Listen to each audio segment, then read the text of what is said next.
Yeah, so like you said, I'm Yono. I'm a DevRel with DagsHub, and I am particularly interested in active learning. I've written a few blog posts on the subject on DagsHub's blog, and Nir approached me about doing a Label Studio webinar, which would end up going towards an active learning goal. So since I don't know what everyone's, let me go ahead and just start sharing my screen. We can get started, but as I continue talking, since I don't know everybody's level on Label Studio, this webinar will start basic, unless people speak up and say they already know all this, and will get considerably more complex towards the end. I've set up the webinar as like a 3-course meal. So the beginning is, well, we're actually going to start with dessert, because who doesn't like to start with dessert first? So let's just go with that. And the reason we're starting with dessert first is because I want to give you a demo of what we're going to achieve at the end of this webinar. And it's kind of like when you go to a restaurant and you sit down, and before you've even had anything any kind of bread or water, the waiter's like, would you like to order dessert now? Because it takes 30 to 45 minutes to prepare. We have to put it in before you even get started. So that's what this is. The demo is going to be over here. So what you see on my screen right now is you see on the right-hand side is a server running in my house. I'm going to start a Docker Compose. I'm going to start a Docker container here, which is going to be running the RelaxML machine learning backend. What this is doing is this is loading a squirrel detector model. And it's going to communicate with Label Studio, which we're going to bring up in just a second. So I'm going to take this tiny squirrel data set. I'm going to fork the repo. And once I've forked the repo, I kind of cheated. I'd already pre-forked it so that it's just faster. But I can go to annotations, which is where you can access Label Studio from a DagsHub repo. And as you can see, I have this ML demo project already set up. So I'm going to just go ahead and start here.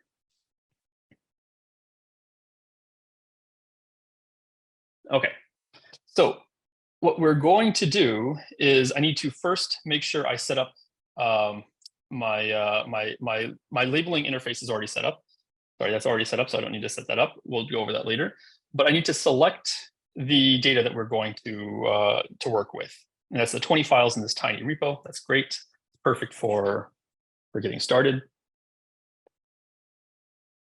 Right now, what it's doing is it's generating tasks. We'll go over what a task is later. And as you can see some stuff starting to happen here. So there's the web service was reached on health and setup, and we'll go over that stuff later too. The first thing I'm going to do though is select all of my data. You can see 20 tasks. You saw that there were 20 files before, so that matches up. And instead of clicking on this label 20 tasks thing, I'm going to click this drop-down menu and say retrieve predictions. This warning box is going to come up, which I'll explain more later. We're not going to worry about it because I've done things correctly on my side, so we can safely ignore this warning. I'm going to hit OK, and what's going to happen is Label Studio is going to start sending data to my server. And as you can see, it's downloading images. And as it's downloading images from Label Studio, which Label Studio has provided to it, it's going to start sending predictions back to Label Studio. So if I click this refresh button, we should start seeing things come back. As you can see, this is the predictions column. One means that there's one prediction for this image, and you can see who it's annotated by. Let's first, however, get rid of. Let's add the prediction score so we can see what is actually being predicted. And as we can see, is now we have predictions and we have prediction scores. And if we click on one of these images, we can see that it's come back with a prediction for where a squirrel is with 97% confidence. If I zoom in really quickly, you can see that it's actually pretty good. If we go ahead and say this one is correct, we can submit it. The next one, oops. This one's also pretty good. 97% looks pretty good. We're going to submit it. And let's do one more just for fun. There is no squirrel there, but it didn't predict a squirrel, so it looks good. So we're going to submit it. We're going to commit it, and we're going to commit it directly to our ML demo branch. And that's essentially a one pass through our active learning cycle. Essentially, we took data from Label Studio, we've sent it to a machine learning backend. The machine learning backend ran predictions on the data. It sent the predictions back to Label Studio. We could view the predictions in Label Studio and accept them or edit them as necessary. Okay, so now with the dessert cart out of the way, you've seen the dessert that you're going to order for later. I hope you've all ordered. We're going to get on to the appetizer of our meal, which is what is Label Studio. As I said before, we're going to start very basic and we're going to get more complex as we go along. So Label Studio is an open source data labeling platform. It's quite popular. It's integrated into DagsHub quite well. It's our tool of choice for labeling data. It's very flexible, which is nice, and it has an easy to use and intuitive UI. Within about 6 months of never having heard of Label Studio to using it to create this webinar, I was able to figure it out and use it with ease and without any problems. It also supports many different data types. You saw it support images, but it also supports a lot of others like video, audio, text. We'll get through some of those others later.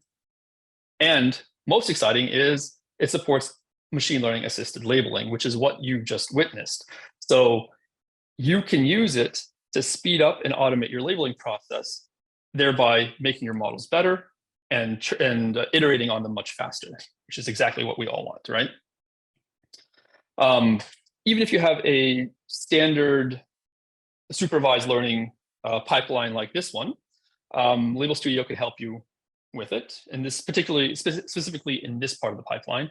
But if you have a more exotic, say, active learning pipeline like this one, Label Studio is still relevant because it can help you with this aspect of the pipeline. Essentially, it's a very flexible tool that can be used for any kind of pipeline that you might have for your machine learning. The supported data types that we mentioned. Let's go through them a little bit in more detail. So we saw images, right? But we only saw, in addition to images, we only saw one type of labeling for images. We saw bounding boxes. So there were only squares, bounding boxes around the squirrels. However, Label Studio itself supports other kinds of labeling for images, including the semantic segmentation using polygon or masks, key point labeling, image captioning, pretty much anything that you could need with images. It supports audio. From its UI, you can actually see the audio waveforms, you can play them back, and you can label them directly within the UI. Video is a natural extension of images and audio. It supports those. Text. I have this feeling that text is getting really popular recently, like with these large language learning models and ChatGPT and stuff. So it's a good thing that Label Studio also supports text, and you can do stuff like question answering, you can do summarization, you can do sentiment analysis, which is pretty important, especially if you're in, say, trying to figure out a customer's email. Is it a happy email or bad email that you need to address more quickly? Happy email that you can show all of your employees and say, hey, look how good we're doing. That's a very important part of the process. It can support structured data. So if you have HTML or PDFs or tabular data, no problem. And of course, who of us hasn't dreamed of creating a stock market prediction model that will make us into millionaires? Well, this time series data type is perfect for that kind of thing. All right. We're going to talk about some terminology, and I'm not trying to insult anyone here, but we're going to start very basic, and there's a reason for that. There are some subtle differences in some of this terminology, which, if misunderstood, can make things much harder to understand. Can make things much harder to understand how Label Studio works. So the first one, very easy, data. We all know what data is, right? Data is interesting stuff to annotate: images, audio files, text, whatever. But data is not what you give to your annotator, according to Label Studio. What you give to your annotator is a task. But what is a task? A task is a single piece of data that's ready to be predicted or annotated. So it's not just the data. However, it's part of a job. So you have a job of many tasks, but additionally, a task contains metadata. And this metadata may or may not be relevant for predicting or annotating that data. That's why when you saw the demo earlier, it said task everywhere instead of data. So it's the Label Studio sent tasks to the backend, the backend sent predictions back. Speaking of predictions, we all know what a prediction is, right? A prediction is the inference output from a machine learning model. However, that is slightly different from an annotation. A prediction is not an annotation. What the machine learning backend sent back to Label Studio was a prediction. That would not get included into any kind of label files or annotations for training a model. An annotation is human created or approved. So in my case, in the demo, I submitted and approved, essentially by submitting those changes that the prediction that the machine learning backend predicted, I was approving them and converting them to annotations, which is exactly what I just wrote here. You could also edit them before you approve them if you need to, which is what we do with active learning pipelines often. So how does DagsHub integrate Label Studio? And actually, more importantly, how does DagsHub improve upon the labeling experience using Label Studio? DagsHub, of course, allows you to have repositories, and each repository has a Label Studio workspace. Now, this is important because a Label Studio workspace has full access to the project files in the repository. Why is that important? You don't need to copy or move data around. It's already there available for it. For instance, a couple of weeks ago, I was working with a 90 gigabyte data set that was on DagsHub, and using Label Studio, it was already available to it. I didn't have to worry about copying the data through either Google Drive or Dropbox or something like that and transferring it over or SSHing or anything like that. The data was already there available for it. It makes things a lot more seamless. You're allowed to have multiple projects per workspace. For instance, if you need to slice data slightly differently, you might want to have a specific separate project for it that you want to play around with, or you might have a dev in a production project within Label Studio. But most importantly, the thing that I like the most is the combination of DagsHub and Label Studio allows you to have a Git Flow style integration for labeling.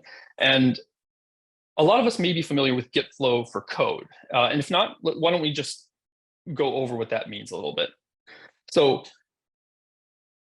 Git Flow has been around for at least as long as I've known Git, which is about 17, 18 years or so. It's probably older than that. It's certainly older than Label Studio. But Git Flow is a way, is kind of a process that you use to add features or make changes to a Git project. And the idea is an organizational way to do it.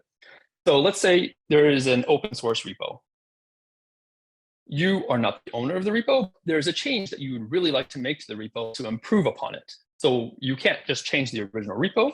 So you have to fork the original repo. And on your fork of the original repo, you start to add commits and you commit changes to it. And maybe while you're working on your fork of the repo, which is also can be thought of as a branch, a separate branch, maybe the original repo is moving on too. At some point, you have completed your update to the repo. And what do?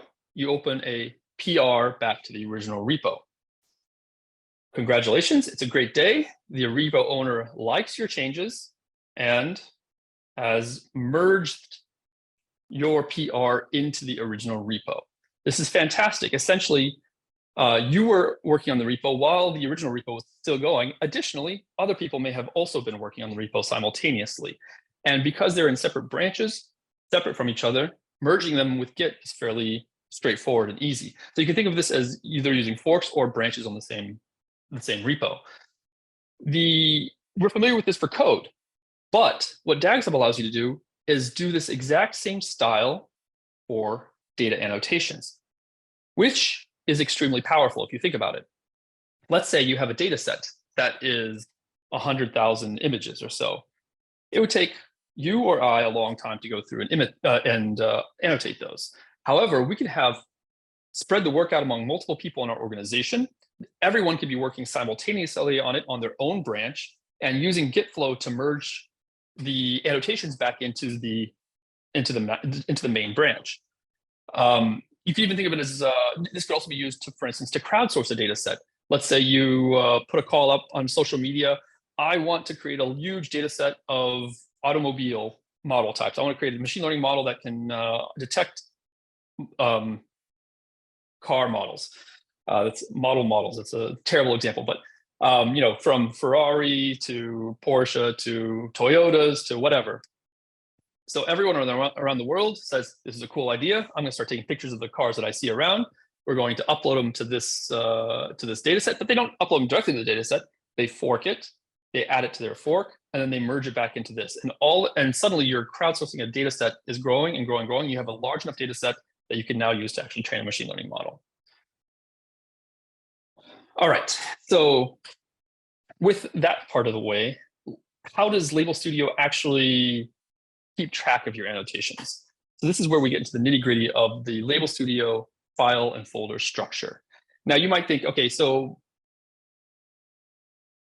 I know how this works. This is like Cocoa or YOLO. It has some files. It's similar, but it's different. So Label Studio has a hidden .Label Studio directory that is at the root of the repository.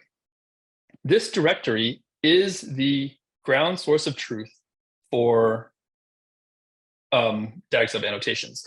This is where it basically looks for anything. If you have Cocoa or YOLO files committed to your repository, those are not used at all. Those are ignored. We have ways to automatically import those into Label Studio, which we can show later, or we can point you to later, but those will not be used when using Label Studio. This is the ground source of truth. The ideal method is that you keep all of your information in the Label Studio directory. You can convert into it and convert out of it as necessary, and we'll show converting out of it later too. This directory includes a label config XML, and this label config XML is the schema for the types of labels that you have in your data set. An example is here. This XML, everyone loves XML. It's the most modern of data structures, right? That's a joke. But you can see that this particular data set has images, and the images use rectangle labels as their labeling types. And rectangle labels are nothing more than bounding boxes. And in this case, there are two different types of labels. There's Baby Yoda or Mando. So essentially, I can tell from this labeling schema that the data set is trying to detect Baby Yoda and detect the Mandalorian, and it's using object detection or using bounding boxes to detect them. Additionally, this Label Studio directory has a single JSON file for each data file. So how does this work? Like, what happens if you have your data in three different directories? You have them already split up into train, validation, and test directories. And within those train, validation, and test directories, you just started numbering the files 0 through 100,000 or however many you have. But you have a 0.jpg in train, you have a 0.jpg in validation, you have a 0.jpg in testing. How does it combine all of these? How does it represent each of these in this JSON file? Or in this directory of where it has a single JSON file for each? Isn't it going to conflict? Well, the way it works is it takes a hash of the path to each file as the JSON name, as the file name. So, for instance, the hash to the train 0.jpg looks different from the hash to the validation 0.jpg, because validation and train are completely different, and they're not going to collide. What's important to note, though, is the path that it's hashing is the relative path to the repository root. So it's not to your computer's root directory, it's to the repository's root directory.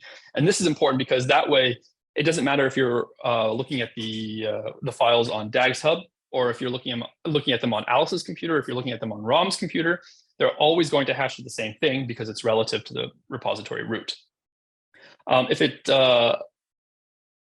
if it's a little bit easier to understand in code, we can just take a look at a quick example.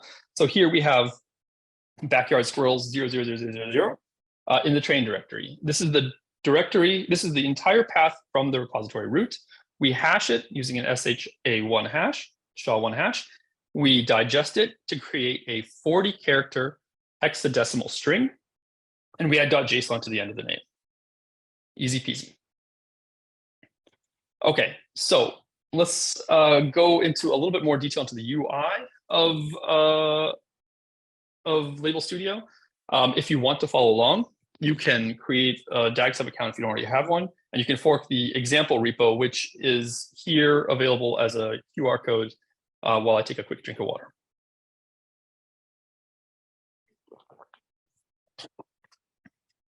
Okay, so what we're going to do is we're going to, I don't need the server anymore, so we can get rid of this.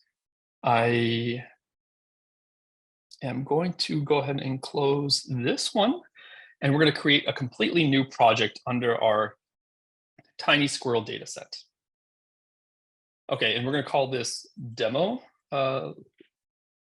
And what I want to do, instead of committing annotations to the main branch, I want to commit annotations to a new branch, my cool demo. You can also do this later in Label Studio. When you actually hit the commit button, you can say commit to a separate branch. But I like doing this, I like setting up the project to do this automatically, because that way I don't accidentally forget and accidentally commit to the main branch. So we're going to create the project. I'm going to also bump up the screen size a little bit in case it's harder to see. So we click here to start. And this is going to bring up not the Label Studio interface, but the DagsHub pre-Label Studio interface. So this is how you can set up your Label Studio project within DagsHub. The first thing that we need to do is, before anything, is I like to take care of the labeling interface. The labeling interface is essentially the kind of labels that you're going to be using. You can write in your XML manually, but why do that when we can just choose a template automatically?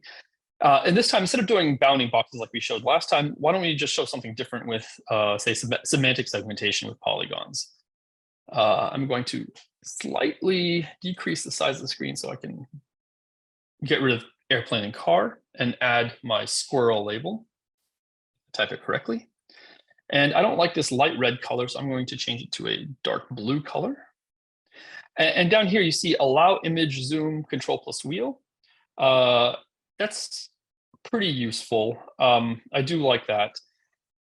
You don't have to, there's buttons that you can do it too. Allow show controls to zoom in and zoom out is also important. It allows you to figure out more closely, more accurately place your points. So we're going to save that. It's going to take us to the DagsHub settings page. The DagsHub setting page is where we decide which data to include in our Label Studio project. In this case, we want to make sure that we choose our data folder, which has the 20 files in it. Since this is a tiny data set, that's all we have, that's fine. The other 3 files in the directory are not important. They're not part of my data. We don't need to split text by line since this is not CSV or anything like that. And we don't need to treat the files as custom tasks. So once we hit save, it's going to start generating our annotation tasks, not our data, our tasks. Remember, tasks is the data plus the metadata.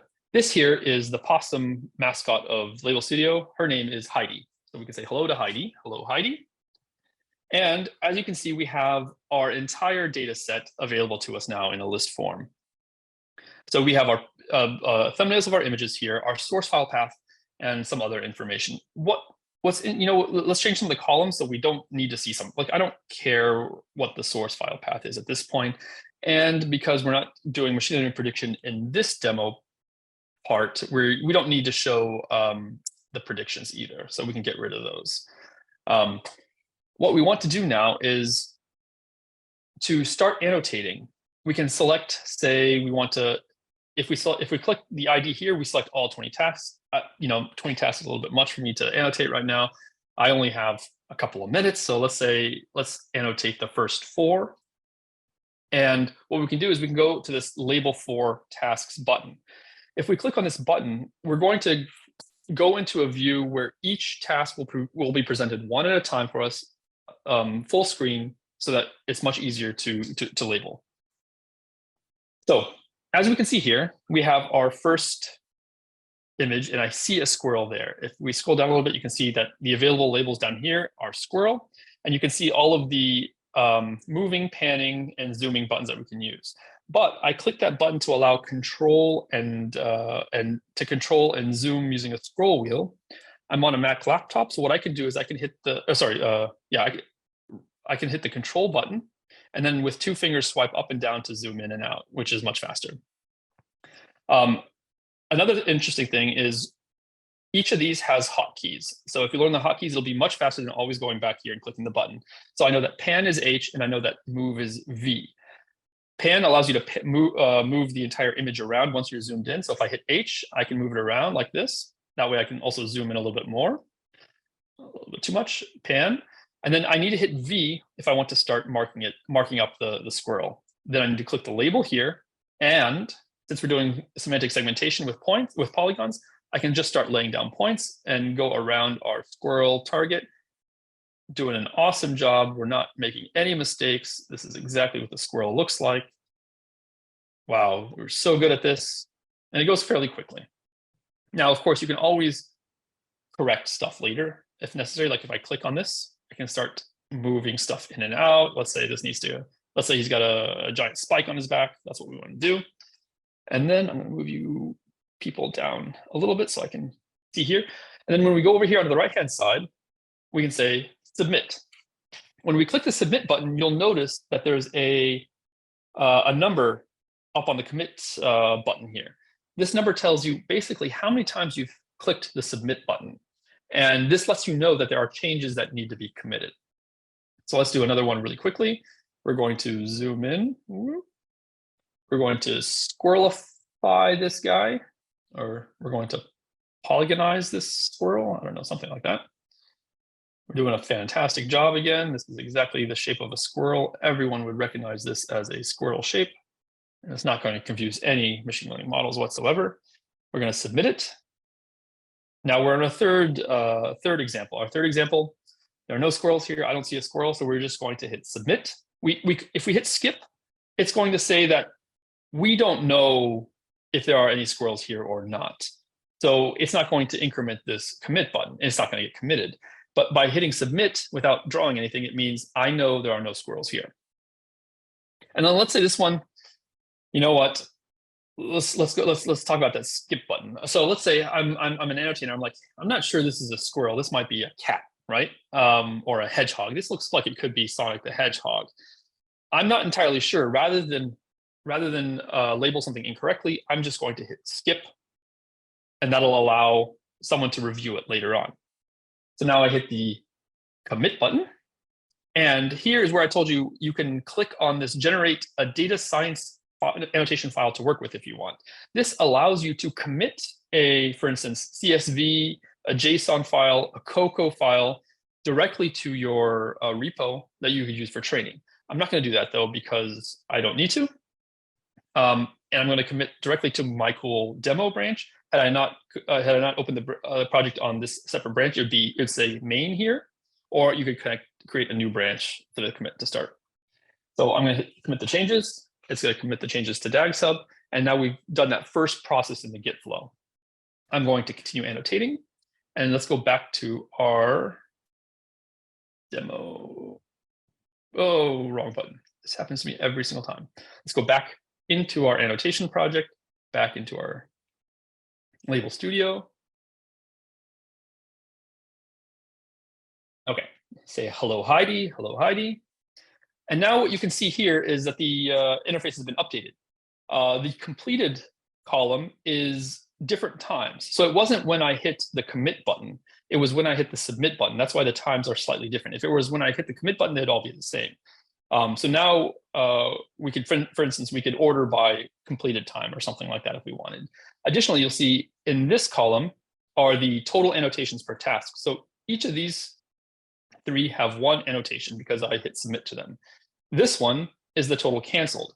We have one skipped one that's canceled. Now let's say you're done.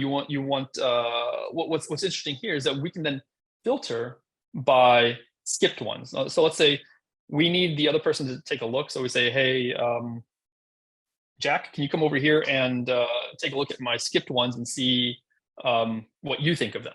So then we could click on the filter. We could add a filter. We would look at canceled and greater than 0 in case it's been skipped more than once. If we did equal to 1, that means it would only show us things that have been skipped once. But if it's been skipped multiple times, then we wouldn't catch those. And then suddenly we get back our skipped annotation. My colleague could look at this and say, oh, yeah, no, that's definitely a squirrel. That's not Sonic the Hedgehog. So we could go ahead and label them if we wanted to. OK, let's go back here, though. Let's cancel this. Let's cancel the filter. That way we can see everything again. And now I mentioned that you could export the labels into the annotations into a different format when you commit. There's also this nice export button here that lets you do that outside of having to commit something. So let's say now I'm ready to export this data. I can click the export, and we have a couple of options here, which allow us to change the type that we want to export. Let's say I want to do a Cocoa format, and I export it, but instead of it saving it directly to the repository and committing it to the repository, this just saves it to my local machine, which is maybe what I wanted to do in the first place anyway. Remember, these exported data for me are ephemeral. The truth of source is that .labelstudio directory. Okay, and with that concludes this web portion of the demo. Now we're done with the main course. We're on to the dessert that you got the preview of. We're going to talk about that machine learning backend and how you can use it to create an active learning pipeline, essentially. So what are the requirements for your machine learning backend, the one that we ran? Well, you need to wrap a model in a REST API. What this means is you need to have a way that a client can reach your server via a REST API that can then trigger things to happen in a model. In this example, what I did was I used Fast API to create my REST API because it is a very powerful and expressive library for creating REST APIs. Additionally, it's extremely simple and quick to get started with. So the documentation on it are fantastic. Anyone who needs examples of good documentation should check out their documentation and try to copy it because it's really good. Additionally, you need to be able to run a web server.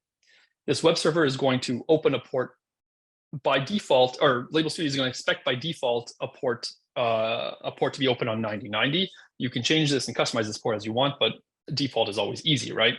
So essentially what you have is you need a web server running a REST API that can then call into your model. That's the overarching picture of this machine learning backend. Sounds fairly standard for a machine learning backend, right?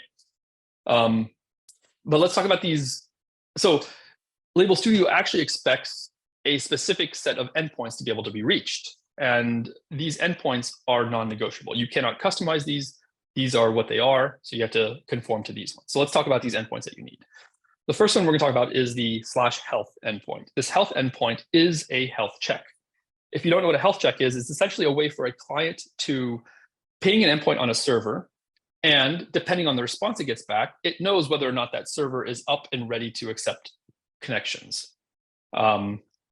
So for instance, if it's expecting like a 200 return status code, then it knows it can continue on connecting to the server. But if it doesn't get back anything or gets back a 404 or something like that from the health check, then it knows it doesn't even need to bother trying to contact the rest of the endpoints because it's not going to work. This health check will be called multiple times. So you need to make sure that you can handle that. And it is absolutely required. Like I said, if you don't have it, it's not going to even connect. And by multiple times, I mean, it gets called a lot. So it'll get called several times while Label Studio is connecting to your backend, and it'll get called at least once every single time you send tasks to your backend. The next endpoint we want to talk about, the expected response though. That's true. If you don't send back the correct response, then Label Studio might still not try to connect to your backend. So what it needs to do is it needs to be a JSON object, which has the status of up in all caps, and it needs a v2 key, which can be true or false. I wrote true here because I assumed that we need to be using version 2 of the endpoints, but in the code that I'll show you later, I actually wrote false because I guess it didn't actually matter for these couple of endpoints that I was using which version it was. They probably didn't change. There may be other endpoints that you could choose to implement where this v2 value actually matters. The next endpoint I want to talk about is the setup endpoint. And you might be thinking to yourself, setup, I know what this is for. This is where the Label Studio tells my backend, okay, go ahead, set up your model. I'm about to send you data. And that would be a bad assumption that I may or may not have made the first time I tried this. The setup is actually for passing project relevant information to the backend. Now, what do I mean by project relevant information? I mean things like the label schema, which is what we saw earlier with the XML, right? So that your backend knows what kind of labels are allowed for the data it's about to receive for predictions. And then the host URL and the access token of the Label Studio server itself, not your backend, but the Label Studio server, so that your backend can access secure data from Label Studio, for instance, like images and stuff like that, locations of images and whatnot. This will be called multiple times. I want to emphasize this again. This will be called multiple times. And this is why I say it's a mistake to try to set up your model in the setup when setup is called, because if you do that, you will be setting up your model multiple times. You will be wasting compute resources. Additionally, you might even time out to Label Studio, causing an error and then having it just ignore your backend altogether. So do not set up your model here. Only use it to store this information that it passes to you. And it is absolutely required. If you do not implement this, then Label Studio will not connect to your backend. The expected response, yes, Label Studio does expect a response to the setup, and it's expecting a response in the form of it wants to know it wants a string representation of your model version. And you can hard code this, of course, but that would be kind of silly.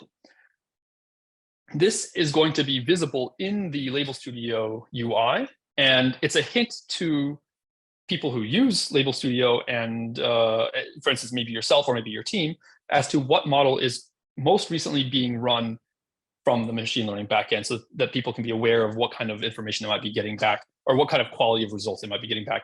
You know, if you're on model 0.1 versus model 1.0 versus model 5.0. And then we come to predict, which is, of course, the meat of what we want. We want our machine learning backend to predict things. So this is the endpoint that Label Studio sends prediction requests for tasks. The tasks include info about the data to predict. It does not actually send the files. So the image files were not sent by Label Studio directly to the backend. What Label Studio did was it sent a repo URI, and then the backend was expected to know how to deal with that repo URI to download the images as necessary. And there's some helper code in the repo that we'll show to show how to convert from a repo URI to a nice HTTPS URL that you can download an image file from. Predictions can be returned directly. However, I strongly recommend against this. Do not return your predictions directly. And the reason is because this can cause timeout errors on Label Studio's side. Label Studio will wait at most 30 seconds or so before it times out. And if your predictions haven't been returned in that time, Label Studio is going to be like, you know what? I guess the machine learning backend is dead. I'm just not going to. I'm just not going to care anymore. So, if your model takes a long time to predict something, or if you send too many tasks to the machine learning backend simultaneously, you will almost certainly time out on Label Studio. So instead of doing this, what you can do is it's better to call a Label Studio API endpoint to return the predictions. Label Studio itself is also running a REST API that you can call into. And one of the endpoints is where you can send predictions from. And the nice thing is, instead of returning them directly, you return an empty list to Label Studio. Label Studio is totally fine getting an empty list back for the predict endpoint. And then in the background, you start calling APIs to Label Studio with your prediction results. So essentially, Label Studio calls your backend with a task, with an API request for a task. You call Label Studio's API with the prediction results for the task, and it completes the entire circle. The final endpoint I want to talk about is the train endpoint. And the train endpoint is, of course, the way that Label Studio expects you to send it really cool pictures of trains, which is a terrible joke. I told Nir I didn't want to put that joke in there, but he said, no, you should do it. It's totally funny. He was wrong. It was not funny. I'm a dad, so I'm allowed to make bad jokes. This is, of course, a way for Label Studio to be set up to call this endpoint when annotations are made. So essentially, I will show you in a bit, but you can flip a switch, and every time you update or add an annotation to your Label Studio project, Label Studio will call this back end, and then you can decide whether or not you want to kick off a training run based on that information. So this is a good way to complete the entire active learning cycle. It is optional. You do not need to implement this endpoint. It's just available for there if you need to. All right, so this, I don't know why I wrote demo here. Demo is not right. We're going to go through some of the machine learning backend code just so get you a better feel for how things work and explain it in a little bit more in a little more detail. Then you can go on later to look at it on your own time. But so if you want to follow along, this is the repo that we're going to be taking a look at. I'm going to take a quick drink of water while you open up those repos.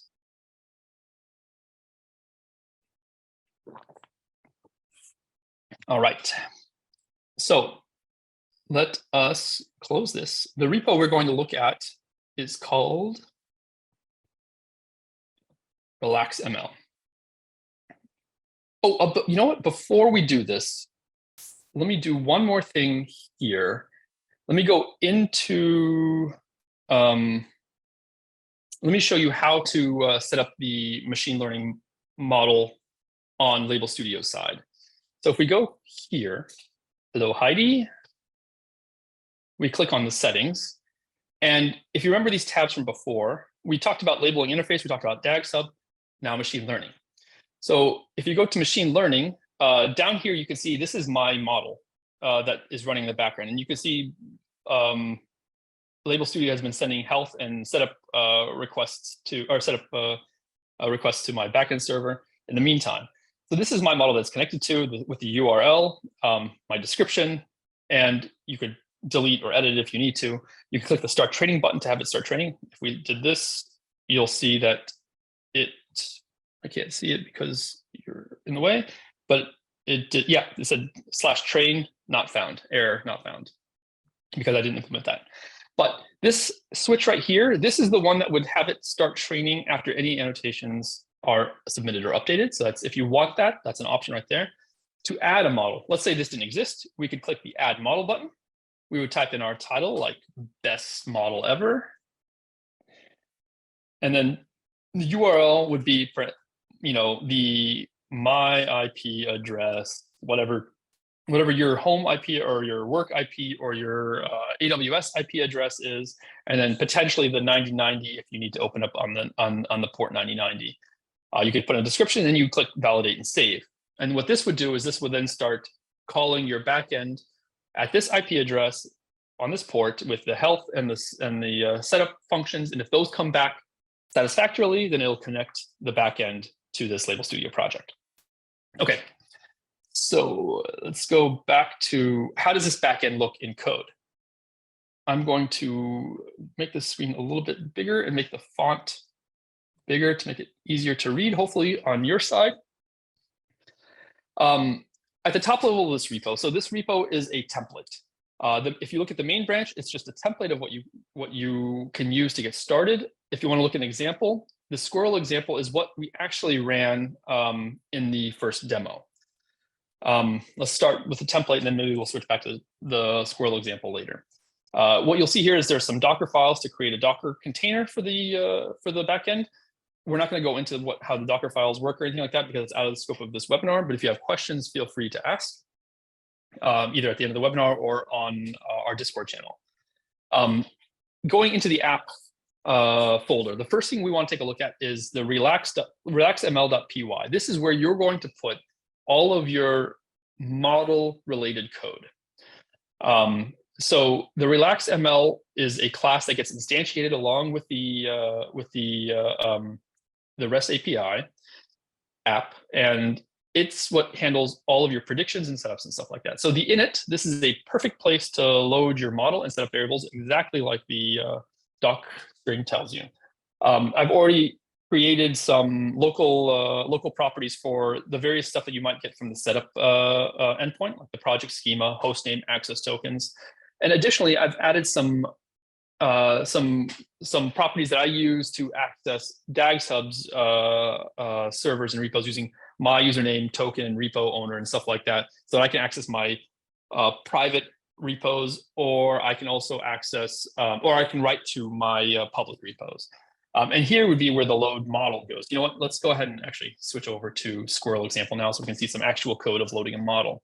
So all this stuff stayed the same. The thing I'm doing differently here is I'm using the DagsHub ML Flow server that comes with each repo to, I'm connecting to it here. I'm creating a client, and I'm getting my Squirrel detector from a different repo that I'm loading up in this back end. So it's loading it from the better Squirrel detector repo. And what this does is, I mentioned earlier the model version that you need to send back with your setup endpoint. This is where I dynamically create the model version. Essentially, I figured out what the latest version of the Squirrel detector is. I put that into the version variable, and then I create the name Squirrel detector : and the latest version. I can then load my model, and it's ready to go within RelaxML. The setup function, this is what gets called from the setup endpoint. And I keep track of the project is something that comes in the setup structure that gets sent along with to the endpoint. I use it though.